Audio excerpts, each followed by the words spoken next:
Mesdames, Messieurs, merci de vous joindre à nous pour vous informer. L'actualité en 3 titres. C'est enfin décidé. Le nouveau gouvernement sera mis en place le 14 novembre 2016, soit 21 jours après la réception de l'accord politique du dialogue par le chef de l'État le 24 octobre dernier. Cette précision a été donnée ce mardi par le bureau du dialogue au cours d'une conférence de presse commune. Et puis la SENCO poursuit ses consultations à la recherche d'un consensus beaucoup plus inclusif. Cette médiation de la SENCO est donc le début de l'application de l'accord du dialogue en son article 24, qui est une clause d'inclusivité. Ce lundi, les évêques ont rencontré Etienne Tshisekedi, qui a accepté une période transitoire, mais sans le président Joseph Kabila. Et enfin, les Américains décident ce mardi sur qui sera le 45e président américain et va succéder à Barack Obama.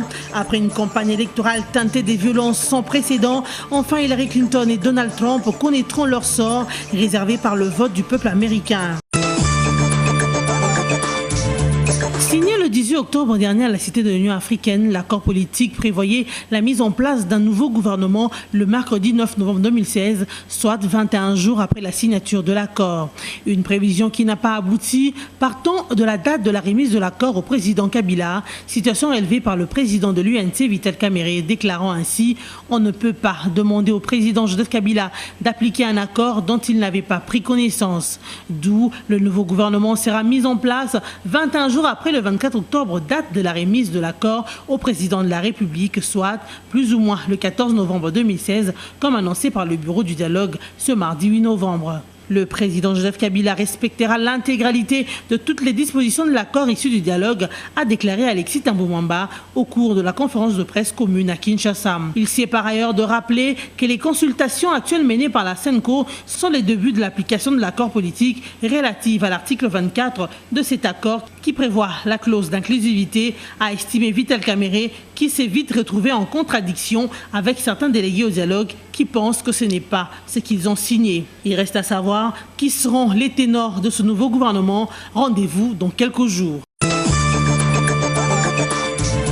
C'est dans un communiqué publié le lundi 7 novembre dernier que les États-Unis disent soutenir les efforts que la Conférence épiscopale nationale congolaise fournit actuellement pour parvenir à un accord plus inclusif en RDC. Pour Washington, les violences du 19 et 20 septembre dernier ont souligné un besoin urgent d'un accord élargi et inclusif en République démocratique du Congo, comme l'a estimé le président Joseph Kabila en confiant cette mission de bons offices à la SENCO.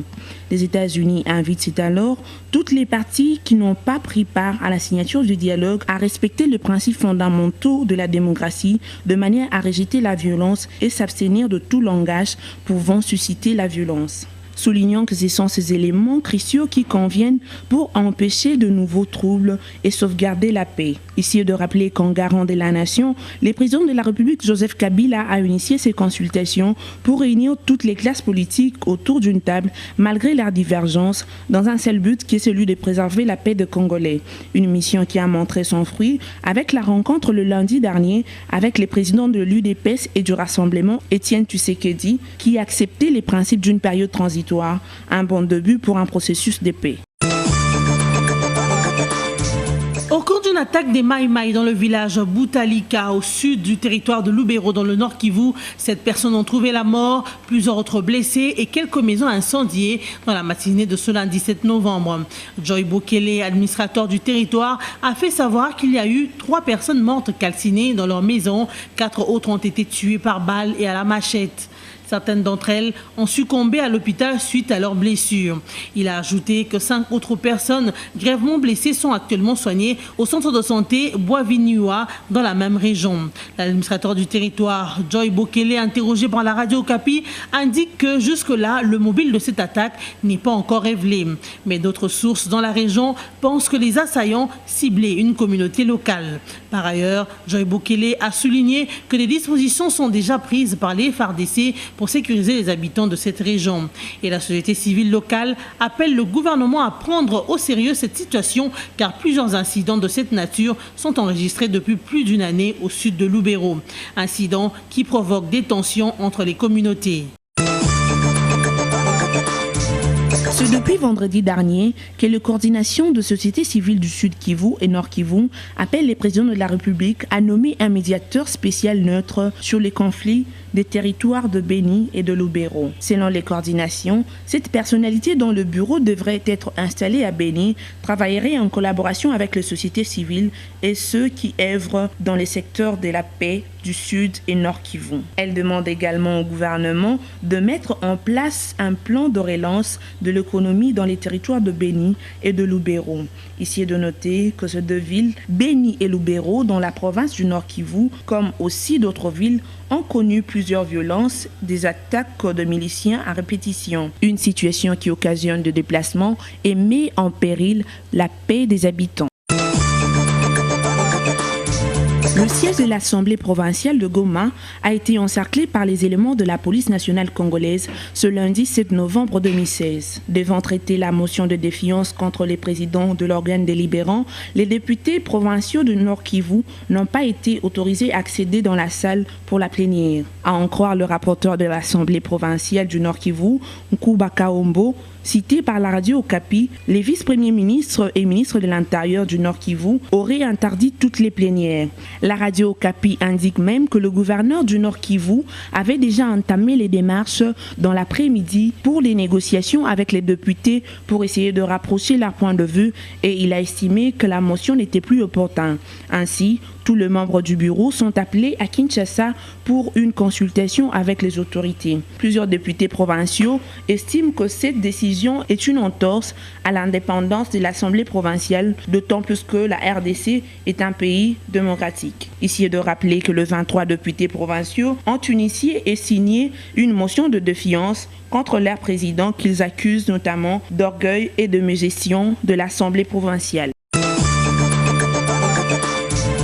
Le gouverneur du Kasaï oriental, Alphonse Ngoï Kassanji, a lancé un appel invitant tous les habitants des villages et du territoire de Miabi à sortir de la forêt pour regagner leurs habitations respectives. Suite aux éventuelles attaques des miliciens des Kamina Sampou et la peur de militaires présents sur les lieux, ces habitants ont fui leurs habitations depuis plus d'une semaine. Le gouverneur Kassanji s'est rendu dans certaines localités désertées et a fait savoir aux habitants qui sont restés sur les lieux qu'ils ne devraient craindre le chef de miliciens traditionnel des Kamina Sampou, décédé en août dernier. Ngoï Kassanji a par ailleurs assuré que les autorités provinciales mettent tout en œuvre pour assurer la sécurité de la population et demande aux villageois qui se refugient dans la forêt de regagner leurs habitations pour se remettre au travail. Les habitants trouvés dans les villages ont demandé au gouverneur du Kasaï oriental de relever les militaires déployés sur le lieu parce qu'ils n'ont pas confiance en eux. Ngoï Kassanji a promis de répondre à leurs demandes. Ils ont tous répondu à l'appel du patron de la fonction publique, chef de division et chef de bureau issus de nouvelles provinces démembrées. Dans son exposé, le ministre de la fonction publique a évoqué les lois organiques qui interviennent dans la réforme et la modernisation de l'administration publique. Pour la réussite de sa mission autour de la relance de l'administration publique, le ministre de la fonction publique s'est fait accompagner du directeur général de l'École nationale de l'administration ENA, Guillaume Banga. Pascal Isimbicho revient ici sur les innovations contenues dans le nouveau cadre juridique. La décentralisation étant un nouveau mode de gestion en RDC, les nouvelles provinces doivent être dotées des administrations efficaces et fortes, précise le ministre Pascal Isimbicho. Ici est de noter que les participants à ces assises sont venus de provinces de Bas et Haut-Élé, de l'Ituri et ceux présents dans la province de l'Achuapa.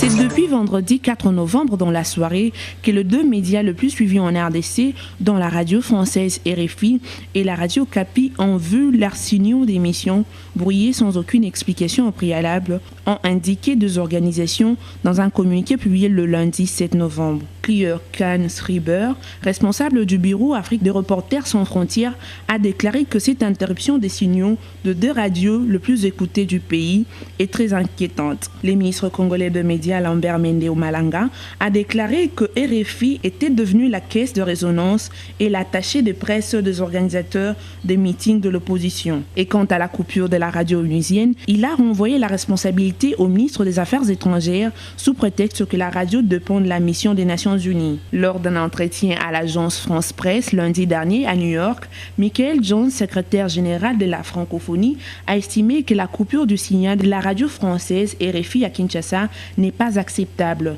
Elle a demandé au gouvernement congolais de revenir sur cette mesure au nom de la liberté d'expression et de presse. De son côté, le responsable du bureau Afrique de Reporters sans frontières, Clint Kansriber, a demandé aux autorités du pays de rétablir le signal de 2 radios le plus rapidement possible et de cesser ces atteintes à la liberté de l'information dans les pays. Après une longue campagne électorale, des milliers de kilomètres parcourus, des dizaines de millions de dollars dépensés et des centaines d'heures de discours prononcés, l'heure est venue de choisir le nouveau locataire de la Maison-Blanche entre Hillary Clinton et Donald Trump. Les électeurs américains se rendent aux urnes ce mardi pour choisir le 45e président du pays au terme d'une campagne déroutante, d'une violence sans précédent et dont l'issue demeure incertaine. Ici est de noter qu'à quelques heures de l'élection day, un sondage économiste YouGov donne 4 points d'avance des intentions de vote à la candidate démocrate Hillary Clinton. Cependant, la moyenne des sondages réalisés par ce site Real Clear Politics est de 47,2% pour Hillary et 44,2% pour Trump. Ainsi qui va succéder à Barack Obama et va accéder à la Maison-Blanche, wait and see. Après avoir été relâché de l'affaire de fraude, mais aussi pour avoir autorisé un départ à la retraite d'un fonctionnaire avec des conditions avantageuses, le ministre des Finances sud-africain Pravin Gordhan peut encore être inquiété dans une autre affaire. Cette fois-ci, Pravin Gordhan répondra pour la mise en place d'une unité spéciale au sein des services fiscaux sud-africains qu'il dirigeait en 2007 et pour avoir espionné illégalement plusieurs personnalités, les hommes politiques y compris. Selon le journal sud-africain City Press, cette nouvelle poursuite pourrait être lancée contre le ministre des Finances avant Noël. Rappelons que Pravin Gordhan a confirmé dans le passé au cours d'un point de presse l'existence d'une unité spéciale au sein des services fiscaux, mais selon lui, elle était tout à fait légale. D'autant que la police spéciale de Wox est en pleine enquête pour essayer de collecter des nouvelles preuves contre le ministre des Finances. Pour un membre de la police spéciale, l'équipe qui travaille sur cette nouvelle affaire a été renforcée récemment et des poursuites seront lancées le mois prochain. Ainsi s'achève ce journal. Voici les grandes lignes de l'actualité. C'est enfin décidé. Le nouveau gouvernement sera mis en place le 14 novembre 2016, soit 21 jours après la réception de l'accord politique du dialogue par le chef de l'État le 24 octobre dernier. Cette précision a été donnée ce mardi par le bureau du dialogue au cours d'une conférence de presse commune. Et puis la SENCO poursuit ses consultations à la recherche d'un consensus beaucoup plus inclusif. Cette médiation de la SENCO est donc le début de l'application de l'accord du dialogue en son article 24, qui est une clause d'inclusivité.